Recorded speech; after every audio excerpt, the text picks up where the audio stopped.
Okay students, आजचा question आहे torque. Define torque and derive the expression for torque acting on a rotating body. सर्वात पहिले प्रश्न निर्माण होते, टॉर्क नेमकं काय असतं. सो आपण जेव्हा टॉर्कचा विचार करतो तेव्हा हे लक्षात ठेवायचं, ज्याप्रमाणे फोर्स लिनियर मोशन मध्ये एक महत्वाची टर्म आहे, क्वांटिटी आहे, फिजिकल क्वांटिटी आहे, त्याचप्रमाणे रोटेशन मोशन मध्ये त्याला टॉर्क म्हणता येईल. जसं की मी एक उदाहरण आधी दिलं होतं की सायकल तुम्ही स्टँडवरती लावा अँड सडनली एक टायर त्याचं फिरवा. मग जे तुम्ही मागचं टायर जेव्हा त्याला रोटेट कराल ना, त्यावेळेस काय होईल माहिती आहे का, त्याचा जो इफेक्ट येणार तो रोटेशनल येणार, याला टॉर्क म्हणतात. म्हणजे मी एखादी चेअर अशी ठेवलेली आहे, त्याला उचललं इकडे ठेवलं तर तो फोर्स अप्लाय झाला, तो टॉर्क नाही झाला. टॉर्क केव्हा होईल, इफेक्ट रोटेशनल आला पाहिजे. म्हणजे जर मी डोर माझं ओपन करतो तर मी त्याला टॉर्कच म्हणणार का, कारण इफेक्ट रोटेशनल आहे, डोर असा या साईडनं उघडला. बरं, याच्या व्यतिरिक्त अजून भरपूर सारे उदाहरण आहेत. जसं हापशी असते. आता हापशीचं लॉजिक तुम्हाला माहिती आहे कसं आहे, कोण्या टाईपचं आहे की ज्यावेळेस तुम्ही हापशीला म्हणजे पाणी काढण्यासाठी उपसण्यासाठी वापरून राहिले, सो तो जो रॉड आहे त्याचा मेटॅलिक रॉड, तो रॉड जितका कोपऱ्यात धराल ना तुम्ही, तितकं तुम्हाला कमी फोर्स लावा लागतं, कमी ताकद लावावी लागते. का, तर तो इफेक्ट रोटेशनल आहे असा, बरोबर आहे. आणि तोच रॉड हापशीचा तुम्ही जरासं जवळ धरा, पॉसिबली तुम्हाला खूप ताकद लावावं लागेल आणि तो रॉड लवकर खाली जाणार नाही. का, कारण त्याच्यामधलं डिस्टन्स आणि फोर्स ह्या दोन गोष्टी आपल्याला या कन्सेप्ट मध्ये मॅटर करतील, आपल्याला असं पाहायला भेटणार आहे. सो सर्वांनी हे लक्षात ठेवायचं की टॉर्क एक रोटेशनल इफेक्ट आहे. जसा की सायकलचा किंवा गाडीचा नटबोल्ट खोलायचा असला तर त्याला जो पाना असतो ना, तो त्याला लावल्यानंतर आपण तो कोपऱ्यात धरतो आणि फिरवतो, तर त्याला टॉर्क म्हणतात. तो टॉर्क अप्लाय करणे म्हणतात. बघा कसं असतं की एखादा ट्रक आहे, त्याचा टायर पंक्चर झाला तर बोल्ट लावलेले असतात, ते नटबोल्ट खोलण्यासाठी जो पाना लावलेला असतो असा एल शेप मध्ये, सो त्याच्यावरती तो माणूस अक्षरशः उभा राहतो, कारण त्याला खूप मोठा फोर्स द्यायचा असतो. सो तो फोर्स आणि ते अंतर, ते डिस्टन्स, ते फोर्स इंटू परपेंडिक्युलर डिस्टन्स म्हणजेच आपल्यासाठी टॉर्क आहे. तर टॉर्कचा फॉर्म्युला काय असणार, torque equals to F into R, force into perpendicular distance. Vector form मध्ये घ्यायचं ठरलंच तर torque vector R cross F करायचं. जरा तुम्ही आर एफ साइन थिटा ही लिहू शकता जर गरज पडली तर. ठीक आहे. सो टॉर्कला युनिट काय असतं, SI unit of torque is newton metre आणि सीजीएस युनिट विचारलं तर काय येणार, डायन सेंटीमीटर. मग आता डेफिनेशन कशी लिहायला पाहिजे आपण. टॉर्क याला दुसरं नाव आहे मोमेंट ऑफ फोर्स. टॉर्क और moment of force is defined as the product of force and perpendicular distance between the axis of rotation and the line of action of force. याचा मिनिंग ऐकून घ्या की याप्रमाणे रोटेशनल इफेक्ट यायला पाहिजे आणि असा हा एक रॉड असेल, तर याच्या आतमध्ये जर नटबोल्ट आपण फिट केलेला असला असा, तर त्याच्यावरती हा रॉड आहे, पाना ज्याला म्हणतो आपण, तो या साईडला तुम्ही फोर्स लावा इथं या कोपऱ्यावरती, तर या सेंटर पासून तर इथपर्यंतच्या डिस्टन्सला आपण आर म्हणूया. That is force into perpendicular distance. Correct आहे. मग जेव्हा फोर्स आणि परपेंडिक्युलर डिस्टन्सचं प्रोडक्ट बनतं त्यावेळेस जे निर्माण होतं त्याला म्हणतात टॉर्क. सो टॉर्क हा एक असा कन्सेप्ट आहे जो रोटेशनल इफेक्ट देते. डेफिनेशन जर पाहिली तर डेफिनेशन एवढीच आहे, टॉर्क और moment of force is defined as the product of the force and perpendicular distance between the axis of rotation. And आता perpendicular distance between the axis of rotation and काय असायला पाहिजे, तर line of action of force. हे line of action of force. So r into F, this is the formula of torque. आणि आता इथून पुढे आपला क्वेश्चन जो निर्माण होते तो म्हणजे याचं डेरिव्हेशन कसं पाहायचं असते. चला पाहूया. स्टुडंट्स, आपण रोटेशन मोशन चॅप्टर पाहतोय. तत्पूर्वी एक एक्झाम्पल तुम्हाला दाखवतो की सायकल गिअरची असते, त्या गिअरच्या सायकलला हे व्हील लावलेलं असतं. या व्हील मध्ये नाही का हे छोटं जे रेडियस आहे किंवा छोटं जे व्हील आहे, तर काल आपण एक एक्सप्रेशन पाहिलं होतं की जेवढं व्हील छोटं त्याची अँग्युलर व्हेलॉसिटी ऑब्व्हियसली जास्त, आणि हे सर्वात शेवटचं व्हील त्याची अँग्युलर व्हेलॉसिटी तेवढीच कमी असणार. सो डिस्क जर मोठी असली तर त्याला रोटेशनला वेळ कमी लागणार आणि छोटी असली तर त्याला जास्त लागणार. तर ग्रॅज्युअली ते जे गिअर सिस्टीम असते सायकलमध्ये त्यामध्ये नेमकं घडतं काय, तर जी चेन असते ती याच्यावरून याच्यावरती यावरती अशी फ्लिप होत जाते. या सिस्टमला जर आपण लोकांनी पाहिलं तर हे सिस्टम कशी आहे, हे गिअर सिस्टम, याच्यावरती आपण आपली जे चेन वर्क करते, सो ते चेन आपल्याला या सायकलला रोटेट म्हणजे मागच्या टायरला रोटेट करण्यासाठी जो फोर्स लावतो एक प्रकारे मी त्यालाच या ठिकाणी टॉर्क म्हणतोय की टॉर्क काय आहे तर ज्याचा असर हा रोटेशनल होतो. म्हणजे तुम्ही फोर्स आणि परपेंडिक्युलर डिस्टन्सच्या गोष्टी केल्या परंतु इम्पॅक्ट तुमचा रोटेशनल आलेला असावा या ठिकाणी कंपल्सरी पाहिजे. जर फोर्सचा डिस्टन्स सोबत तुम्ही मल्टिप्लिकेशन कंप्लीट करता तर त्या ठिकाणी जे फिजिकल टर्म फिजिकल क्वांटिटी निर्माण होते त्याला टॉर्क म्हणतात. फक्त कंडिशन एकच आहे इफेक्ट हा रोटेशनल असायला पाहिजे. Now the question is derive the expression for the torque acting on a rotating body. Let us see the answer.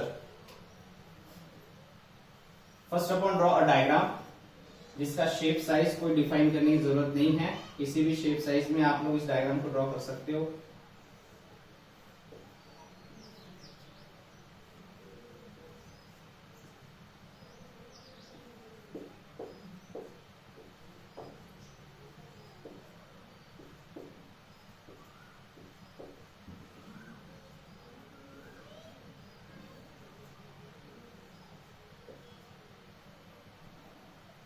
So students हम लोग जिस क्वेश्चन को पढ़ने जा रहे हैं वो क्वेश्चन है derive the expression for torque acting on a rotating body. So torque का जो फॉर्मूला होता है मतलब पिछले दिनों हमने पढ़ा था कि टॉर्क का फॉर्मूला होता है आई अल्फा. तो इसी फॉर्मूले को ढूंढने के लिए हम लोग इस एक्सप्रेशन को स्टडी कर रहे हैं. यानी हमारा टारगेट सीधा सीधा इतना ही है कि torque equal to I alpha कैसे निकलता है वो हमने देखना है. सो इस आंसर को लिखने की तरीका क्या होता है या सो ही डायग्राम आहे एका अशा रिजिड बॉडीची ज्याचा शेप साइज डिफाईन नाही आहे आणि या बॉडीमध्ये आपल्याला असं सांगावं लागतं की भरपूर सारे एन नंबर ऑफ पार्टिकल्स असतील आणि त्यांचे हे अलग अलग मासेस असतील आणि हे पार्टिकल वेगवेगळ्या अंतरावर असतील. डेफिनेशन लिहिल्यानंतर जेव्हा डेरिव्हेशन लिहावं लागतं तर सर्वांनी लक्षात ठेवा डेरिव्हेशनच्या स्टार्टिंगला म्हणजे आपल्याला डेरिव्हेशनची सुरुवात कशी करायची असते. So consider a rigid body rotating about an axis passing through its centre O with a constant angular acceleration alpha. In the last expression we studied a constant angular velocity omega, but right now अभी हम लोग पढ़ रहे हैं angular acceleration alpha. मग आता आपण यात हे सांगायचं की let the body consist of n number of particles having masses m1 m2 m3 dash dash करत जायचं mn. सो लक्षात ठेवायचं की n number of particles represent असे करावं लागतील तुम्हाला dash dash करत mn and separate by the distance. हे पार्टिकल्स किती अंतरावर आहेत तर separate by the distance r1 r2 r3 असं डॅश डॅश करत जायचं rm from the axis of rotation respectively. यानंतर अजून जे माहिती यामध्ये द्यायची ती लक्षात ठेवा की जर आपण एवढं सांगतो तर आपल्याला हे लक्षात असलं पाहिजे की as the body perform rotation with a constant angular acceleration alpha then all the particles in this body perform circular motion. जे सर्क्युलर मोशन आहे तर त्यांचे स्वतःचे लिनियर एक्सेलरेशन सुद्धा पॉझेस होतात आणि लिनियर फोर्स सुद्धा पॉझेस होतात ते बघूया. मग आपण सांगायचं की तिथं A1 A2 A3 up to the AN be the linear acceleration of each particle आणि F1 F2 F3 up to the FN be the linear force act on each particle. या प्रत्येक पार्टिकलच्या सोबत घडणारी ही घटना आहे. पूर्ण बॉडी सोबत जे घडतंय ते कॉन्स्टंट अँगुलर एक्सेलरेशन राहणार ते अल्फा असणार. ठीक आहे हे अल्फा आहे परंतु जे आपल्याला डिक्लेरेशन करायचं आहे मी हे जवळ यासाठी लिहितोय कारण मला इथला स्पेस पूर्ण युटिलाइज करावा लागतो. सो हे सर्व पार्टिकलच्या बद्दलची माहिती आहे ही सर्वची सर्व अशीच्या अशी लिहायची आणि त्यानंतर समोर जाताना सुरुवात करायची. Let torque acting on the first particle. Torque acting on first particle is. मग पहिल्या पार्टिकल वरती टॉर्क किती ऍक्ट होणार तर जनरल फॉर्म्युला जो आताच आपण पाहिला torque equal to F into R. परंतु आपल्याला माहित आहे टॉर्क इक्वल टू F च्या जागेवर आपण लिहितो ma इंटू R सांगायचं बट F इक्वल टू काय असतं ma असतं. मग आता A च्या जागेवरती आपण R अल्फा लिहू शकतो. Torque equal to m R alpha into R. इथं रिझन द्यायचं since A equal to R alpha formula असतो. लिनियर एक्सेलरेशन अँगुलर एक्सेलरेशनचं रिलेशन आहे.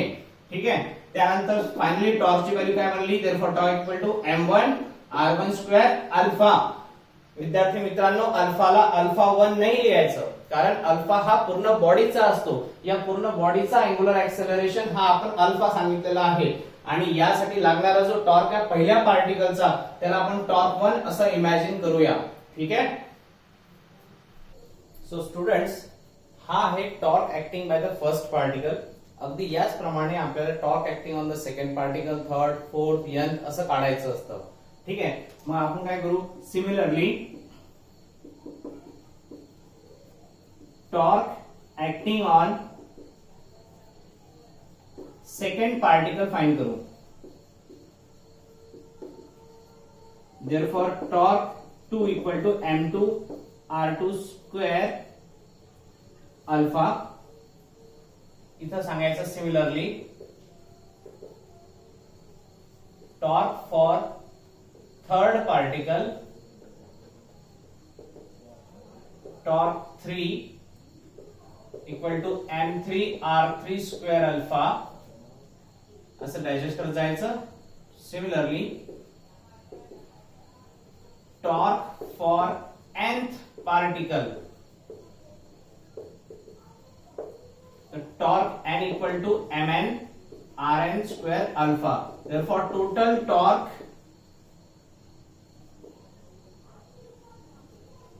acting on rotating body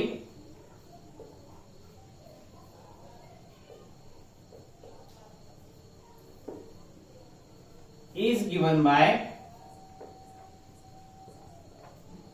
torque equal to torque 1 plus torque 2 plus torque 3 up to the torque n. So that torque equals to, आपण सांगू शकतो की torque ची value आपल्याकडे काय आहे, तर टॉर्क ची एक एक व्हॅल्यू आपल्याकडे आपण काढलेली आहे. ह्या सर्व व्हॅल्यू उचलायच्या आणि यामध्ये शिफ्ट करायच्या. m1 r1 square alpha, m2 r2 square alpha, m3 r3 square alpha असं करत करत plus mn rn square alpha, so that torque equal to alpha common, m1 r1 square, m2 r2 square, m3 r3 square up to the mn rn square. but आपल्याला माहिती आहे की हा जो bracket आहे m1 r1 square, m2 r2 square up to the mn rn square जर असलं तर याच्या जागेवर आपण आय पुट करू शकतो. सो दॅट आपला टॉर्कचा फॉर्म्युला बनते I alpha. This is the final answer of this question.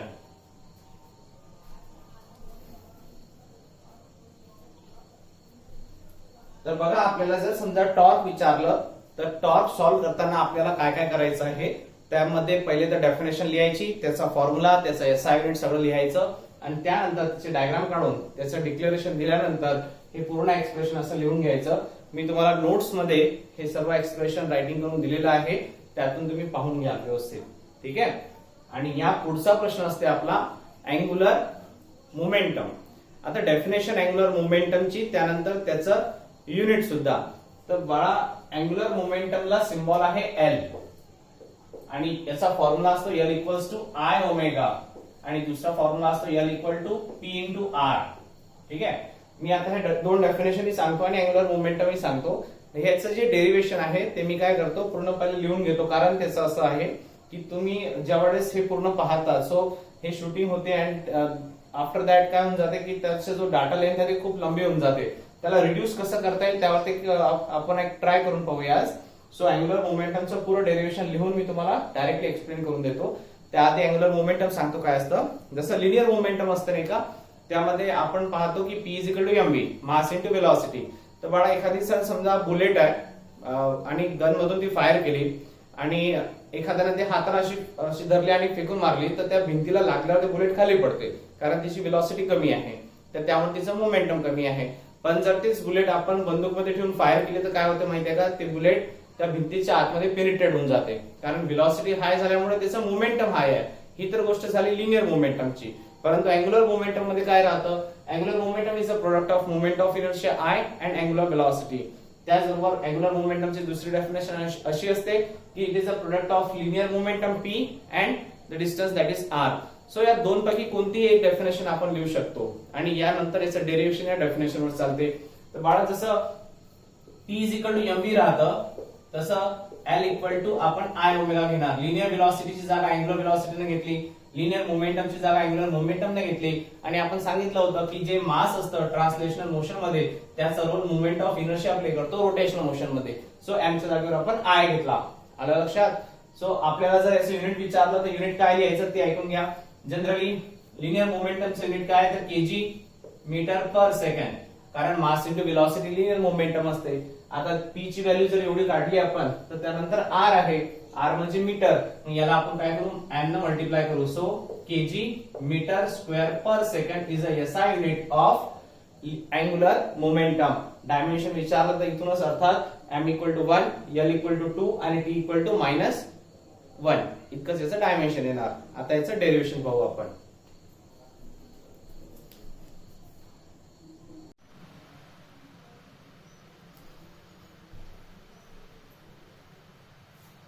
So I repeat the complete question again. Question is define angular momentum and derive the expression for it. Angular momentum काय असतं आणि त्याचं derivation कसं लिहितात. So angular मोमेंटमला दोन फॉर्म्युले L equals to I omega, हा एक फॉर्म्युला आहे. L equal to P into R, हा एक फॉर्म्युला आहे. सो द डेफिनेशन कशी आहे, it is the product of moment of inertia and angular velocity of the rotating body. Of angular momentum of a body about given axis of rotation is the product of magnitude of linear momentum, that is P, and perpendicular distance, that is R, of the body from the axis of rotation. So L equal to P cross R. ठीक आहे. So यानंतर answer कसं बनवायचं असतं ते लक्षात घ्या. आन्सरला ही diagram द्यायची आपण. या डायग्राम मध्ये सांगायचं consider rigid body rotating about an axis passing through its center O with constant angular velocity omega. Here is omega, ज्यावरती हे कॉन्स्टंटली बॉडी मूव्ह करत असेल. त्यानंतर हे सांगायचं let the body consist of n number of particles having masses m1 m2 m3 dash dash mn separate by the distance r1 r2 r3 dash dash rn. Let the body consist of n number of particles, so v1 v2 v3 up to the vn be the linear velocity of each particle. हे rotate करेल तर हे particle linear velocity असे move करतील. ठीक आहे. त्यानंतर p1 p2 p3 up to pn be the linear momentum of each particle. आणि यामध्ये आपण जेव्हा पुढे जाऊ तर त्यानंतर सरळ सांगायचं angular momentum of first particle is given by L1 equal to P into R1. P च्या जागेवर टाका MV पुट केला. फॉर फर्स्ट पार्टिकल इथं लिहायचं M1 V1 R1. V1 च्या जागेवरती आपण लिहिणार R omega, so that R1 omega. Final answer L1 equal to M1 R1 square omega. असंच similarly for second particle M2 R2 square omega. For third particle M3 R3 square omega, and for nth particle Mn Rn square omega. Therefore total angular momentum of rotating body is given by. या सर्वांना तुम्ही काय करा add करा. Add केल्यावर omega common काढून घ्या आणि ब्रॅकेट मध्ये M1 R1 square M2 R2 square up to Mn Rn square करा. यामध्ये सांगा बट हे जे व्हॅल्यू आहे ब्रॅकेट मध्ये तयार झालेली याला आय पुट करायचं आणि याला फायनल आन्सर मिळतं L equal to I omega. म्हणजे अँग्युलर मोमेंटमचं आपलं शेवटचं उत्तर काय बनतं L equals to I omega. This is our answer of angular momentum. ठीक आहे. युनिट काय असते याचं KG metre square per second. Angular मोमेंटमचं unit, त्यावरून त्याचं डायमेन्शन तुम्ही लिहू शकता.